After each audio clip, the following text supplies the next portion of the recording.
Bienvenue dans cette nouvelle vidéo de notre tour d'Afrique. Là, c'est un jour vraiment très spécial, on est super excités, on va pas se mentir.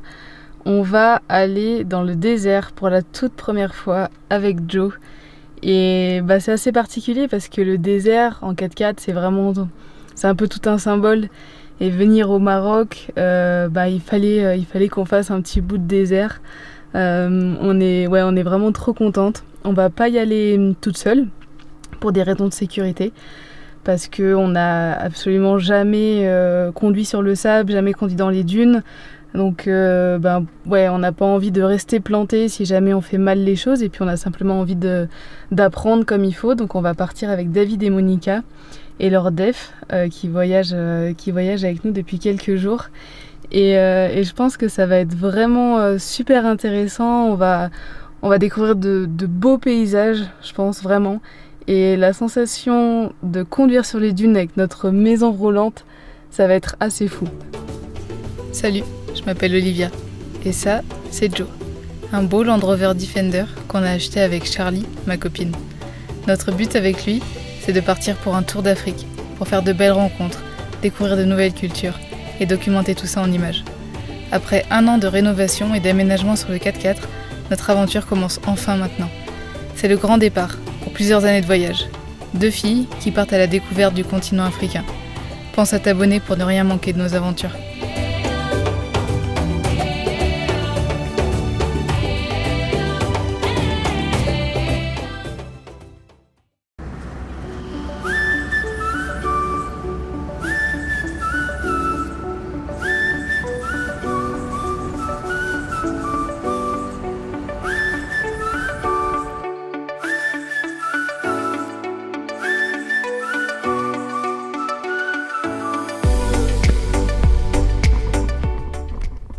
Voilà, ça commence à être bien sablonneux. Du coup, on va dégonfler les pneus pour une meilleure adhérence. C'est trop cool.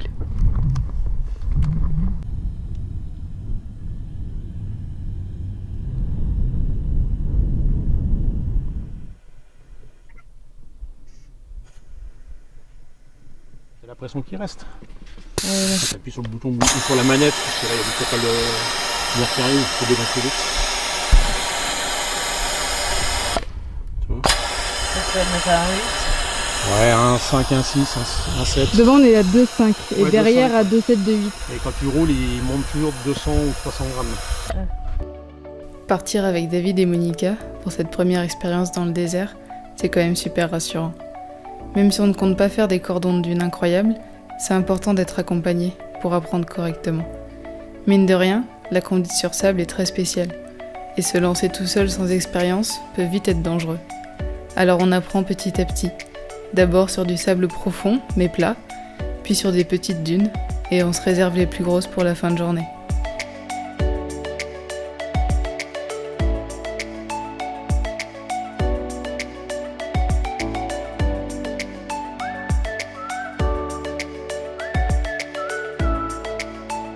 Ça y est, on a fait nos premiers pas dans le désert marocain, dans un bout du Sahara. C'est vraiment fou, on est près de Merzouga, donc c'est un endroit qui est assez touristique.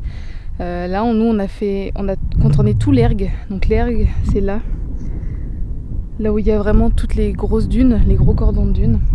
Nous là pour l'instant on fait les petites dunettes, comme on les appelle, pour s'entraîner, parce que la conduite sur sable c'est pas si simple, mais c'est vraiment trop cool de pouvoir faire ça avec un 4x4, parce que moi j'étais venue au Maroc en 2017 et j'étais venue à Merzouga, mais j'avais fait une excursion à dos de dromadaire et c'était vraiment pas la même expérience. C'était vraiment chouette, mais c'était pas pareil. Là on peut vraiment faire tout le tour, on peut aller un petit peu n'importe où, et surtout on va pouvoir bivouaquer en plein milieu du sable, et c'est absolument ouf. Et on va pas se mentir, ça tabasse, hein. Il fait super chaud. Là on a mis le campement, on a mis les hauts vents pour avoir un petit peu d'ombre. Il y a un petit peu d'air qui s'est levé, ça fait déjà vraiment du bien. Mais je peux te dire que tu mets pas ton pied dans le sable, c'est brûlant. Et alors le capot de Joe, clairement tu pourrais faire cuire un œuf dessus, quoi. C'est la folie.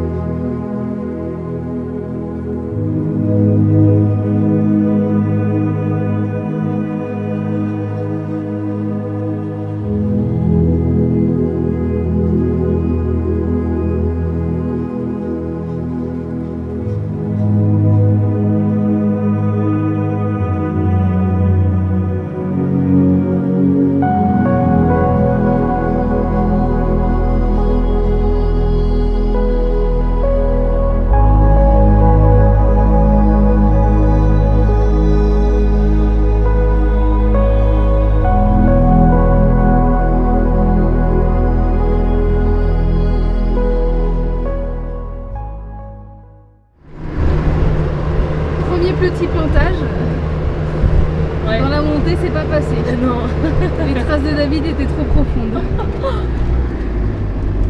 Ah bon, ça va, on s'en est bien sortis. Ils n'ont pas eu besoin de venir nous aider. Il suffisait de Ouais, il suffisait de faire une reculer. bonne marche arrière. À un autre endroit. Olé, les montagnes russes. Wouhou. Oh putain. Doucement quand même. C'est notre maison, c'est pas juste un 4x4 madame. C'est un bon moment pour te parler d'Euro 4x4 Part, une société qui vend des pièces détachées, des pièces mécaniques pour plein de 4x4 à travers le monde, et ils nous soutiennent dans l'aventure. Ils nous ont préparé des pièces à emmener avec nous, des pièces de base, les roulements, les silent blocks, différents filtres. Pas mal de petits trucs pour être sereine si vraiment on a des soucis de base. Si on a des plus gros soucis et qu'on ne trouve pas des pièces sur place, au moins c'est une garantie de pouvoir avoir accès à des pièces qui nous envoient un petit peu n'importe où dans le monde. Donc merci à eux de soutenir l'aventure.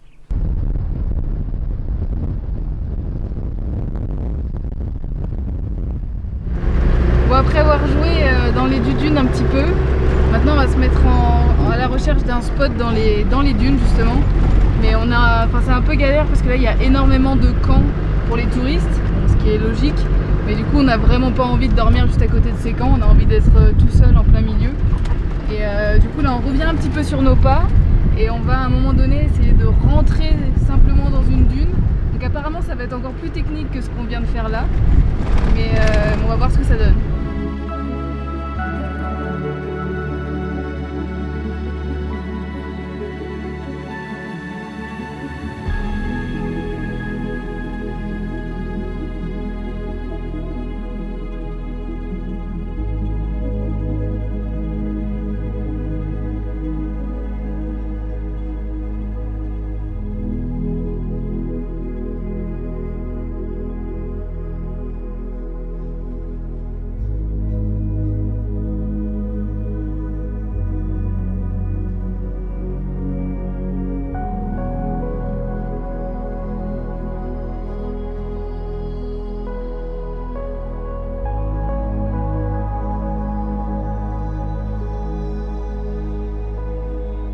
On va pas se mentir, c'était chaud hein, cette arrivée.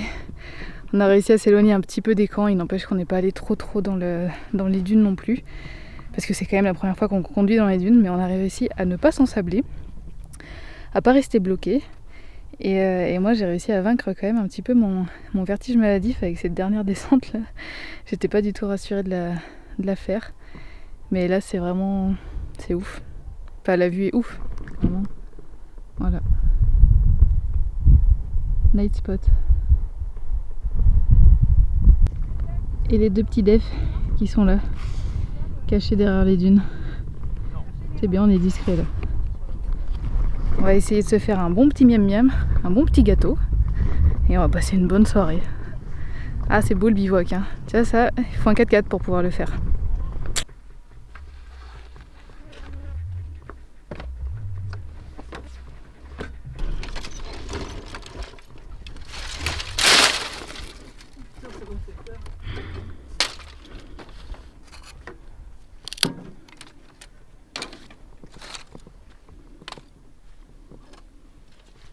En fait, le sable et les dunes, ça nous faisait un petit peu flipper pour conduire parce que clairement on ne connaît pas.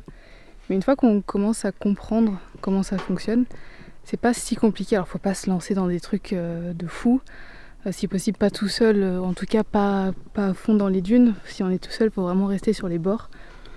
Mais du coup en fait on voit vraiment, les dunes elles sont vraiment brassées par le vent. Il y a toujours un côté qui est très raide, c'est le côté qui est un peu caché du vent. Et il y a un côté, comme celui-là, qui est beaucoup plus doux. Celui-là, c'est celui qui est battu par le vent. Et du coup, en fait, il suffit de comprendre le sens des dunes. Et après, tu grimpes là où c'est doux. Tu descends là où c'est un peu plus pentu. Alors, en prenant des pentes plus ou moins raides. C'est pas si compliqué.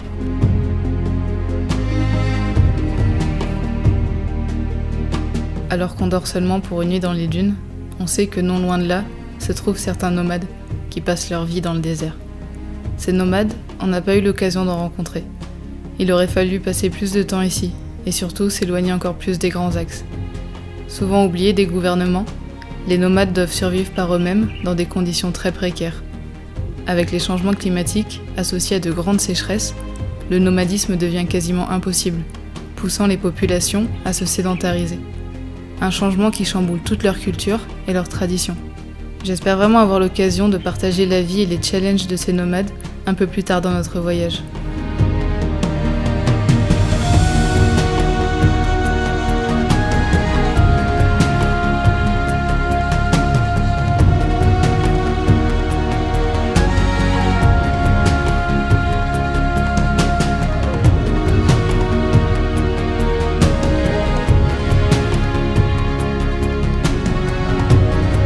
Ça, franchement, c'est le genre de moment qui pourrait me faire chialer.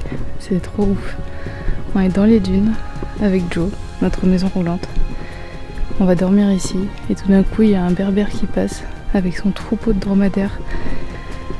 C'est incroyable. C'est pas du folklore, c'est pas du faux. Et c'est magique. Voilà, ça c'est le mot, c'est magique.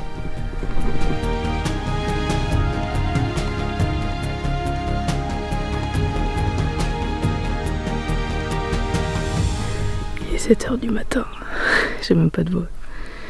Et je me suis motivée pour me lever. Il y a énormément de mouches. Le soleil s'est pas encore levé, mais c'est juste ouf. Il y a un silence incroyable. Et c'est juste trop beau.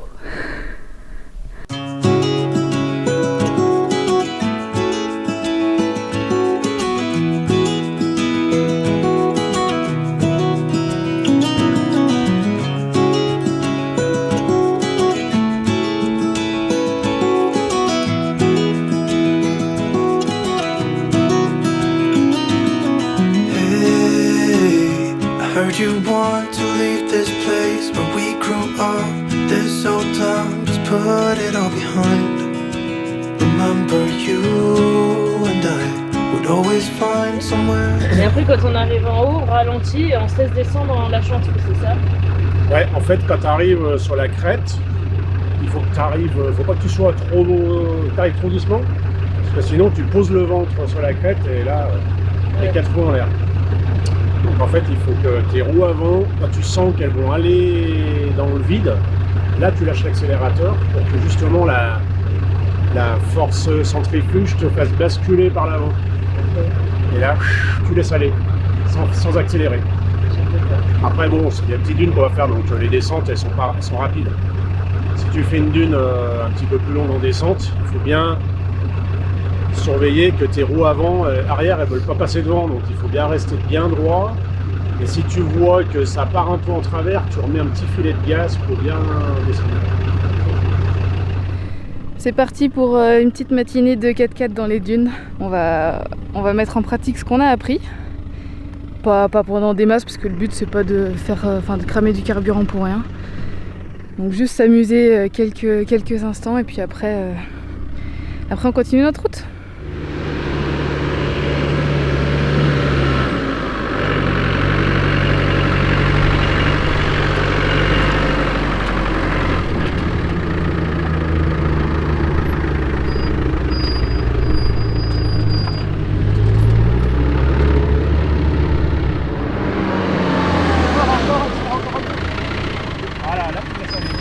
Allez, vas-y.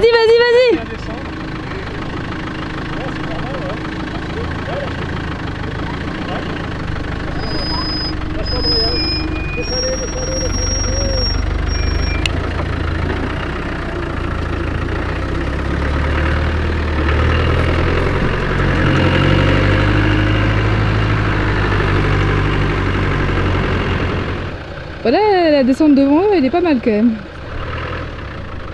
Regarde. Vas-y, laisse aller.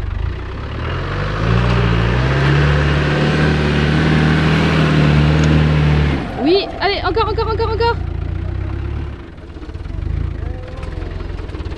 Nickel, mon chat. Alors, les sensations de conduire dans les dunes, dans les vraies dunes. C'est cool, mais c'est flippant, putain. Mais ça va, je crois que j'ai saisi le truc. On sort là des dunes de Merzouga qui sont juste derrière nous là-bas encore. Et du coup on va regonfler les pneus parce que là on avait dégonflé jusqu'à 1 kg à peu près. Donc on était vraiment bien dégonflé, là ça se voit. On est bien à plat. Et du coup il faut dégonfler pour avoir une meilleure adhérence sur le sable. Mais là comme on va sortir du sable, il faut regonfler parce que sur le goudron, sur les cailloux, là pour le coup il faut être bien gonflé. Donc on met 2,5 à l'avant, 2,7, 2,8 à l'arrière vu qu'on est chargé. Et voilà. On va servir du compresseur pour la première fois.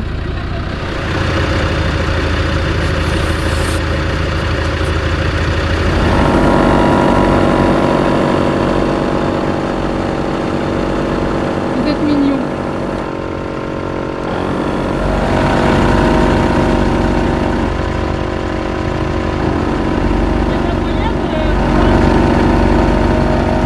La petite midinette en robe qui regonfle ses pneus. Habillée en robe longue et elle est en train de regonfler les pneus de son 4x4. On quitte déjà le désert, notre premier désert parce que je pense qu'il y en aura bien d'autres. Et là on prend la direction de Zagora qui est un petit peu plus au sud. On va aller simplement au garage. On va chez Ali, c'est potentiellement l'un des garagistes les plus connus du Maroc. On nous l'a beaucoup conseillé et David et Monica qui sont avec nous le connaissent bien. Il est spécialiste et amoureux des Land Rover. Donc on va aller chez lui pour faire changer notre alternateur en espérant qu'après notre électricité fonctionne comme il faut. Et en attendant, pour rejoindre Zagora, on s'est dit comme d'hab que comme on avait un 4x4, on n'allait pas forcément prendre les routes goudronnées. Donc on prend les pistes et là on est littéralement au milieu de nulle part. On fait nos propres pistes, nos propres traces. On suit même pas une vraie piste. Et j'avoue que le sentiment est assez fou quand même. Turn to memories. The river's gonna cry when you're gone, gone, gone, gone. The river's gonna cry when you're gone, gone, gone, gone. The river's gonna cry when you're gone, gone, gone, gone. The river's gonna cry when you're. The river's gonna cry when you're. The river's gonna cry when you're gone.